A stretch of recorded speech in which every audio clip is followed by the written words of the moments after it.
Shambhi, hello. Yes, sir. I think we can start. It is already 9:05. So please Yes, sir. start. Okay, sir. Mm, Good evening, respected faculties and dear colleagues. I am Dr. S.K. Samim, DM Neonatology Resident in IPGMER and SSKM Hospital, Kolkata. Today, I am going to present a seminar on ventilator-associated pneumonia in neonate.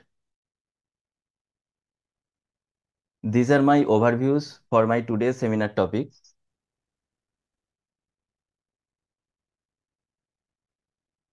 The survival rates of preterm neonates have increased in the past few decades due to the advances in the NICU care. This achievement is the result of the use of antenatal steroids, exogenous surfactant supplementation, improved nutrition, and mechanical ventilation. But unfortunately, mechanical ventilation is associated with a substantial risk of ventilator-associated pneumonia. Ventilator-associated pneumonia is the second most common hospital-acquired infection and associated with longer duration of NICU stay and high rate of morbidity and mortality. VAP occurs in high rates among the extremely low birth weight infants, but the pathogenesis is not well determined. The organisms responsible for VAP can originate from endogenous source or exogenous sources. Before going to progress further, let me discuss a case scenario. Case 1, a preterm baby born at 34 weeks of gestational age with birth weight of 1.3 kg, appropriate for gestational age, male baby, delivered by spontaneous vaginal delivery with history of preterm premature rupture of membrane for 2 days. Baby cried immediately after birth, developed respiratory distress at birth, so delivery room CPAP given for 10 minutes. Then the baby shifted to NICU and put on the NIV support with PIP of 15, PWP of 6, and FiO2 of 30% in view of Silverman Anderson score of 6 by 10. Then chest X-ray done, suggestive of respiratory distress syndrome. So surfactant Curosurf given via LISA in view of higher MAP and FiO2 requirement. But after 1 hour of surfactant administration, baby needed intubation in view of persistent granting and persistent high SAS score. So baby was put on mechanical ventilation with pressure controlled mandatory minute ventilation mode with PS above PEEP of 10, PWP of 6, tidal volume of 5 ml per kg, TI of 0.36, respiratory rate of 40 and FiO2 of 40%. Then baby was started on IV antibiotics piperacillin, tazobactam and amikacin after taking the blood culture. Then blood gas done suggestive of metabolic acidosis. This is the scenario on day 1. Then on day 2, count done, blood count showing normal picture, chest X-ray show right upper lobe collapse. So baby could not be extubated on day 2. On day 4 of ventilation, few ill-defined opacities developed on the right upper lobe and the middle lobe. And so antibiotic was upgraded to levofloxacin and blood culture repeated. On day 5, no apparent change in clinical picture, but the lung opacities coalesced, and now it is a definite consolidation. Ventilator parameters were upgraded, FiO2 requirement further increased, and baby was having temperature instability. WBC count again done, now showing fall in the TLC count, fall in the absolute neutrophil count, blood gas showing metabolic acidosis, and there was increased secretion and frequent need of endotracheal tube suctioning. There was tachypnea and retraction. This is the chest X-ray done on the day 5, showing right upper lobe patch with right lung infiltration and the left-sided homogeneous obesity. This is the chest X-ray on the day 8 after proper management with the antibiotic upgradation, chest physiotherapy, propped up posture, postural change of the right lateral and left lateral, and nebulization with NEC. So, what did the baby suffer from? Here, possible explanation is the ventilator-associated pneumonia. So, how common is the VAP nowadays? VAP rates is 2.36 in babies with less than 750 gram birth weight group, and it is around 2.08 per 1000 ventilator days in babies between 750 to 1000 gram birth weight group, respectively. But in the developing countries, it is quite higher. It ranges from 16.1 to 89 episodes per 1000 ventilator days. Do all the babies with ventilator-associated pneumonia die? There is a strong association between the ventilator-associated pneumonia and mortality if the NICU stays more than 1 month. And in a study done in 2013 showed that there is a relative risk of around 8 if the if the NICU stays more than 30 days. What is the definition of VAP? According to the CDC and NNIS, VAP is defined as pneumonia that develops at least 48 hours after initiation of mechanical ventilation. Why did our baby suffer VAP from either the endogenous source or the exogenous source? So this image showing pathogenesis of VAP from the endogenous sources. Endogenous sources of microorganism causing VAP are colonization of nasopharynx, colonization from oropharynx, and the colonization from the tracheal secretion. Aspiration of the colonized fluid from any of the above sources into the lung can result in pneumonia. And also from the hematogenous sources, seeding the lung may rarely cause pneumonia. This image showing pathogenesis of ventilator-associated pneumonia from the exogenous sources. Exogenous sources of microorganism causing VAP may be from the hand of the healthcare worker, ventilator circuit, or the biofilm of the endotracheal tube. Pneumonia can occur when the colonized secretion are inhaled into the lung through the ET tube. Why do preterm babies suffer more from the VAP? Because there is increased permeability of the skin and the mucous membrane, low complement activity and immunoglobulin concentration in preterm baby, immature and dysregulated immune system, the necessity for the use of combination of invasive devices during their hospital stay. What are the risk factors regarding the VAP? Risk factors causing the VAP are duration of the mechanical ventilation, duration of the NICU stay, multiple reintubation rate, endotracheal tube suctioning, and the use of multiple drugs like opiate, antibiotic misuse, H2 blocker, and steroid use. Low birth weight and the prematurity is itself is a risk factor for causing VAP. Transfusion of the blood and parental nutrition also can cause VAP. Disease like sepsis, bronchopulmonary dysplasia can cause VAP. What are the diagnostic criteria regarding VAP?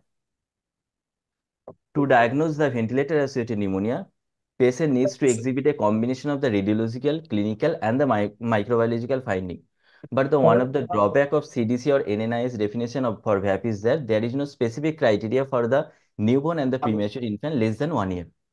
Despite this, most of the studies of VAP in NICU use the CDC criteria. This is the CDC diagnostic criteria for the diagnosis of VAP, which is a composite of clinical finding, microbiological finding, and the ventilator parameter.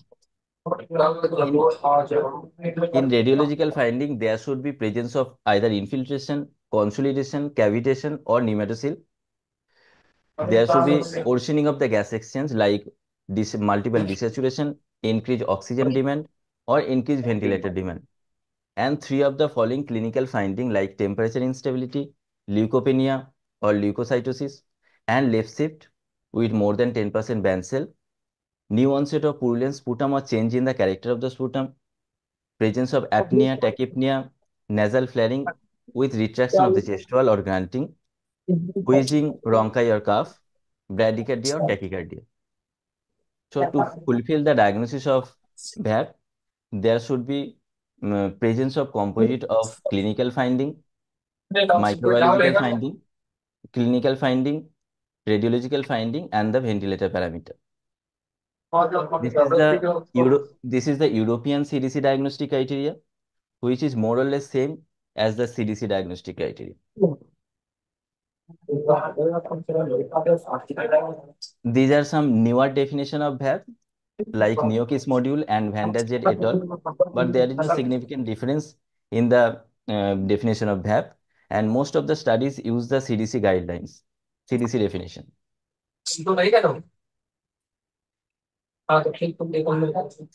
CDC define the ventilator-associated pneumonia to better capture the wide range of complication occurring during the mechanical ventilation.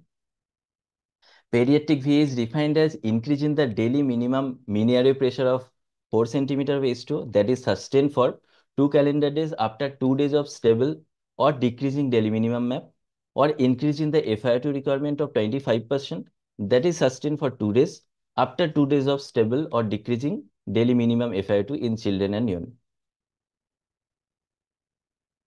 So there is a clear-cut definition of VAE as per the CDC.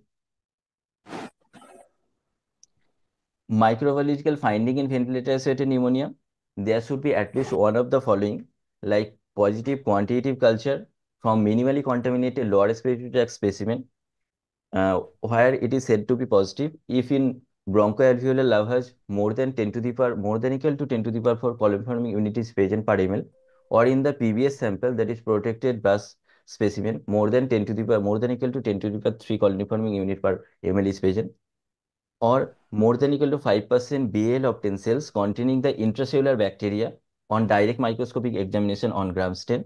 Third, positive pleural fluid culture.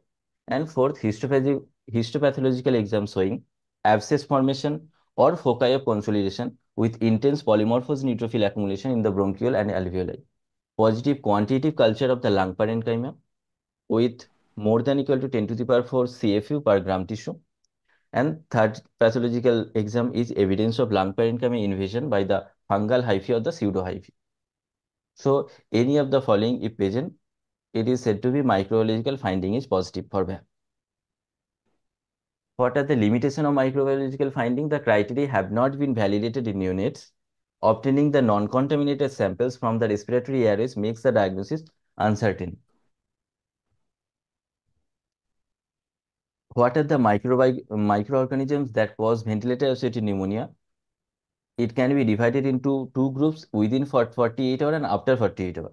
Within 48 hours, most common organism causing VAP is Staphylococcus aureus, and after 48 hours, gram-negative organism is the predominant. These are the Pseudomonas, E. coli, Klebsiella, Enterobacter species, and Acinetobacter. In our setup, we commonly found the Acinetobacter baumannii. How bronchoalveolar lavage should be taken? It is performed through the bronchoscope, and here measured amount of saline is introduced. Fluid is then recollected for examination and very less often used because of the very small diameter of the ET. BL sample is said to be positive if more than 10 to the power 4 CFU per ml is present. And for the same reason, protected blood specimen is also not used. Non-bronch mini valve or non-bronchoscopic valve can be done by suction catheter, by the use of the suction catheter. And here, mini valve is said to be positive if percentage of the neutrophil containing the intracellular bacteria is significantly higher in infant with VAP. And quantitative culture is said to be positive for mini valve if more than 10 to the power 5 CFU per ml organism is present. Tracheal aspirate, instead of valve, tracheal aspirate can be taken. Here, specimen taken from the endotracheal tube will not differentiate the colonization from the infection. It is the main drawback. Therefore, tracheal aspirate culture have low sensitivity, specificity, and positive predictive value for the diagnosis of VAP. But the sterile tracheal aspirate culture may also be of value because sterile culture have a high negative predictive value of ventilator-associated pneumonia. T culture. Baltimore acknowledged the challenges associated with the diagnosing ventilator-associated pneumonia in NICU with ET culture. Normally, the colonization of the ET by both gram-positive and negative organism usually happens after 48 hours of intubation and mechanical ventilation. But it also cannot differentiate between the colonization and infection. This is the diagnostic algorithm for a case of VAP. After intubation and mechanical ventilation for 48 hours and more, VAP should be suspected as per the CDC diagnostic criteria of radiological sign and clinical sign. Then BAL sample should be taken by the protected blood specimen, and the other biomarkers like CRP, PCT, and cytokines can be done. Then empirical antibiotics should be started if in the protected blood specimen sample CFU more than equal to 10 to the power 3 is present, and antibiotics should be given for at least 7 to 10 days. And on the other hand, if the colony forming unit is less than 10 to the power 3 CFU per ml, then we can withdraw the antibiotics.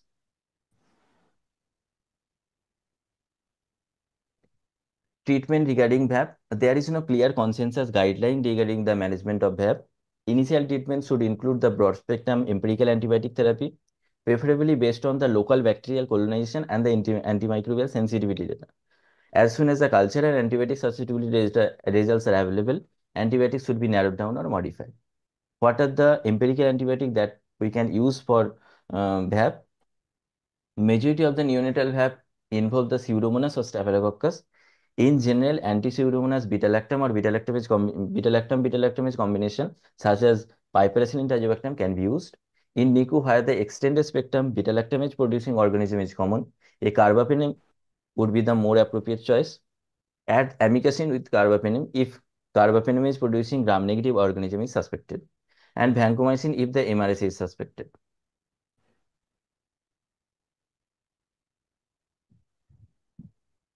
Antibiotic also can be used via aerosol. In 2011, Nakwan et al. Reported a successful treatment of VAP due to Acinetobacter baumannii in a small series of preterm and term neonate with extensive drug-resistant infection. Here, aerosolized colistin for 72 hours was used along with the standard IV antibiotic, but there was no relevant side effect with lower mortality than in the historical control group was found in neonate treated exclusively with IV antibiotics. So this is the alternative choice for VAP, that is aerosolized antibiotic. Outcome of VAP. VAP patients' mortality is not different from that of the patients with infection in the other location. VAP is associated with increased morbidity, which later cause BPD, longer duration of mechanical ventilation, longer duration of NICU stay, and increased hospital cost, which we can prevent by different methods. How could we prevent the occurrence for VAP? Through the VAP bundle approach, through the educational program for implementing VAP bundle, monitoring the monitoring the bundle compliance and implementing interventions to ensure the high compliance, reward the NICU staff who continuously support the adherence to the implementation. This is the management for the prevention of VAP. General measures should be taken like universal infection control measure, hygiene, multidisciplinary team approach, and there should be proper staff-patient ratio. And decontamination, like oral decontamination and GI decontamination should be done. Prevention of aspiration can be done by elevation of the head end of the bed, and avoiding the circuit manipulation and drainage of the subglottic secretion. And early extubation is the main management for prevention of VAP is early extubation, early weaning protocol, and daily sedation breakage.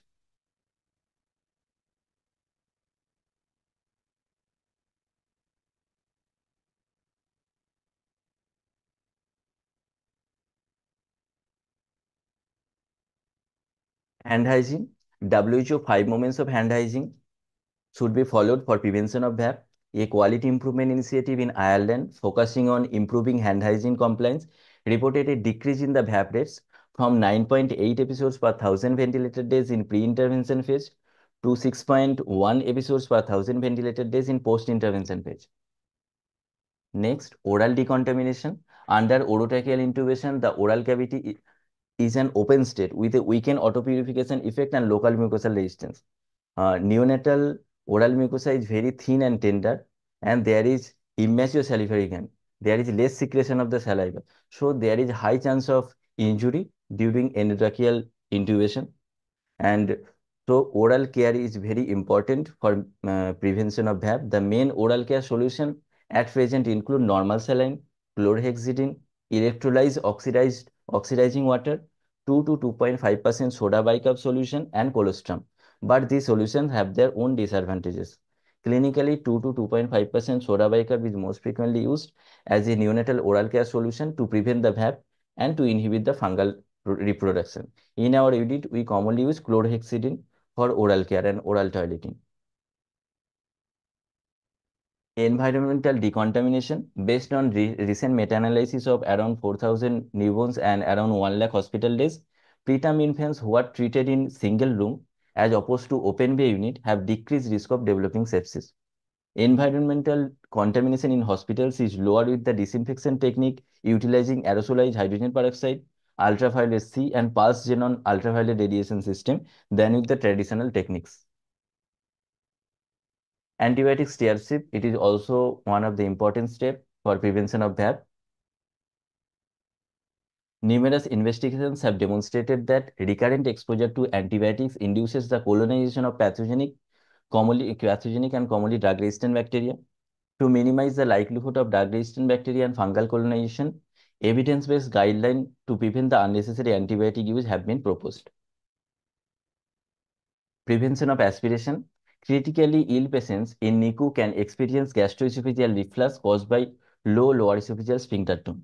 This can be caused by drugs like opiate used for sedation, low blood pressure, sepsis, or prematurity. To prevent the aspiration, head end of the bed should be elevated. And for the newborns, the recommendation is about 15° to 30° elevation. 15° head end elevation in neonate during breathing is associated with lower incidence of microaspiration of stomach contents. Datta et al. Proposed a 30° around head end of the bed elevation and the use of a left lateral position in VLBW neonates with gastroesophageal reflux.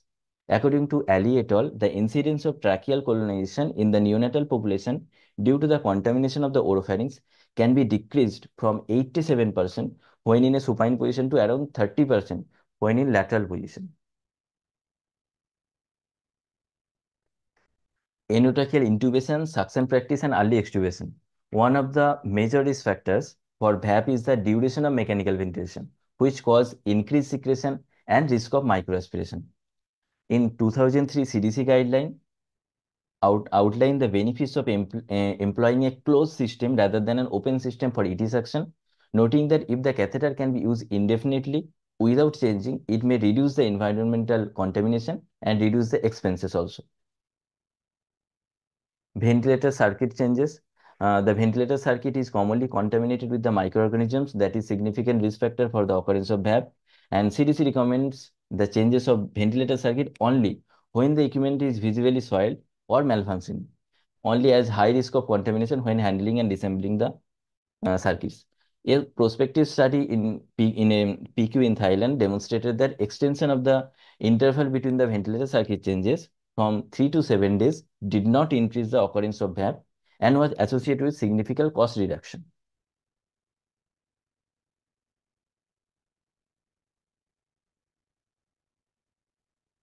Lactoferrin, it is an iron binding glycoprotein which can be found in human milk. A trial with human bovine lactoferrin showed that the reduction in the infection in premature newborns, but another RCT of supplementation with bovine lactoferrin did not report a decrease in the risk of late onset sepsis. So lactoferrin use can decrease the late onset sepsis followed by VAP because sepsis is a important risk factor for causing VAP. The image showing, left-sided image showing, and preventive strategies which can prevent the bacterial colonization. These are the limit antibiotic exposure, routine mouth care, good hand hygiene, wear gloves, educational healthcare, educate the healthcare worker, orotracheal and nasotracheal orotracheal versus nasotracheal intubation. And on the other hand, the left side showing the different preventive strategies which can reduce the microaspiration. These are the use of non-invasive ventilation, reduce length of ventilation, and prevent unintentional extubation, avoid multiple reintubation, suction the oropharynx, and change the circuit only when necessary, drain the condensation, disinfect the respiration equipment after use, elevate the head end, and inline suctioning should be done. What is NICU VAP bundle? Within the NICU VAP bundle, these are the different measures. These are oral care with colostrum, skin care with coconut oil, tracheal suctioning as and when required, oral suctioning prior to tracheal suctioning. Extubation readiness should be checked before extubation so that the extubation do not fail.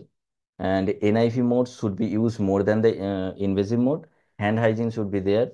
The ambient environment should be maintained within the NICU. Drain the condensate frequently. Proper positioning should be done. Early initiation of enteral feeds. Probiotic can be used. Limited antibiotic use can should be there, and avoid keeping ventilator tube standby for more more than 12 hours. Conclusion: neonatal VAP is under-recognized in NICU. Many of the recommended interventions in neonatal VAP lack a strong evidence. The NICU caregivers should have a high index of suspicion for VAP and educate the NICU staffs regarding VAP. As a general rule, patients should be extubated as soon as possible as a main strategy to prevent the VAP. These are my references. Thank you.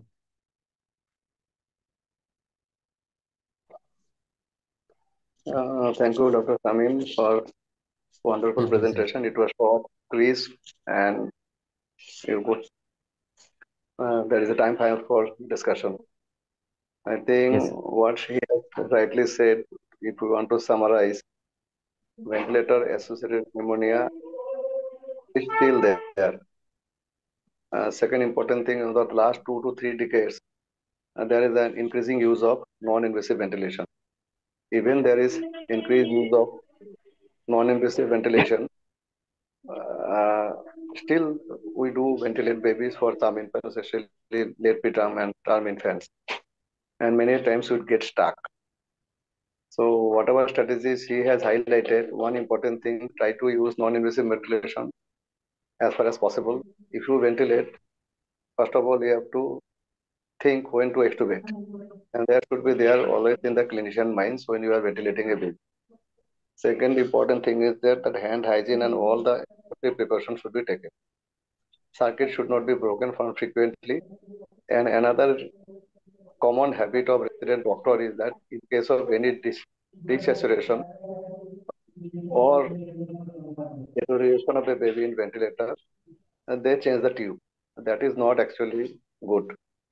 Second important thing, if you see the Western literature, you will find many infants who are intubated, usually their infants, they do not develop increased secretion up to 7 days. But what we have seen in our practices, even after 48 hours of intubation, there is a lot of secretion.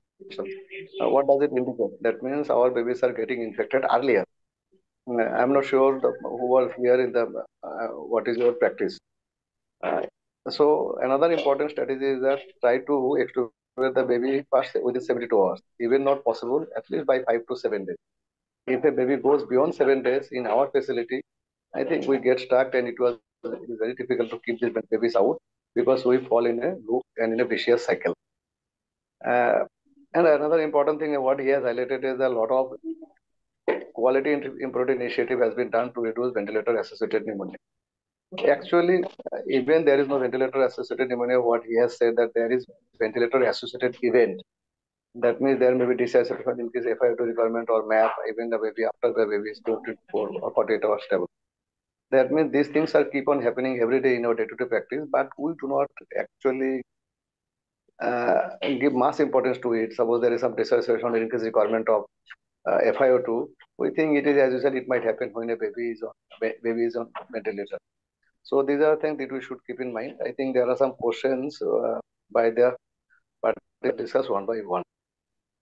Uh, the first question is that any evidence of routine threading of ET tube after fixed number of days or change of ET tube once when PAP is diagnosed. Shamim, hello.